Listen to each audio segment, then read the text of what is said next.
বৈষম্য বিরোধী আন্দোলনে দেশের ভেতরে মানুষের যেমন রক্ত ঝরেছে, তেমনি দেশের বাইরে থেকে প্রবাসীরাও স্বৈরাচার শেখ হাসিনার বিরুদ্ধে আন্দোলন করেন। আবুধাবিতে বাংলাদেশ সরকারের বিরুদ্ধে বিক্ষোভ করায় 57 জনকে শাস্তি দেন আদালত। নতুন সরকারের পররাষ্ট্র উপদেষ্টা জানালেন, তাদের মুক্তির জন্য ডক্টর ইউনূস নিজেই কথা বলবেন। চিফ অ্যাডভাইজার সাহেব সম্মতি দিয়েছেন যে উনি নিজে কথা বলবেন তাদের ঊর্ধ্বতন কর্তৃপক্ষের সাথে, অন্ততপক্ষে তাদেরকে যেন মুক্তি দেওয়া হয় কোনো ধরনের কোনো শাস্তি ছাড়া। রোববার পররাষ্ট্র মন্ত্রণালয়ে সাংবাদিকদের প্রথম ব্রিফিংয়ে উপদেষ্টা তৌহিদ হোসেন বলেন, ভারত বাংলাদেশ দুই সরকারের মধ্যে সম্পর্ক ছিল অত্যন্ত ঘনিষ্ঠ, তবে মানুষের সঙ্গে তেমন ছিল কিনা সন্দেহ প্রকাশ করে তিনি বলেন, অন্তর্বর্তীকালীন সরকার দুই দেশের মধ্যে সম্পর্ক জোরদার করতে চায়। মানুষের মাঝে কতটুকু যে সোনালী অধ্যায় চলছিল মানুষের মনে সম্পর্কের ব্যাপারে, সেটা নিয়ে আমার সন্দেহ আছে।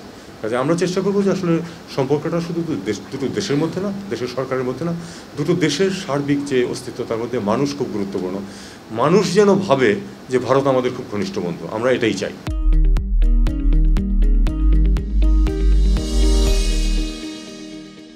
ভারতীয় সংবাদ মাধ্যমে শেখ হাসিনার চিঠি প্রকাশ হয়েছে। সেখানে তিনি অভিযোগ করেছেন, যুক্তরাষ্ট্রের কাছে সেন্ট মার্টিন না দেয়ায় তাকে ক্ষমতাচ্যুত করা হয়েছে। আর সজীব ওয়াজেদ জয় দাবি করেছেন, শেখ হাসিনা পদত্যাগই করেননি। যদিও এই দুটি দাবিকেই ভিত্তিহীন বলছেন পররাষ্ট্র বিষয়ক উপদেষ্টা।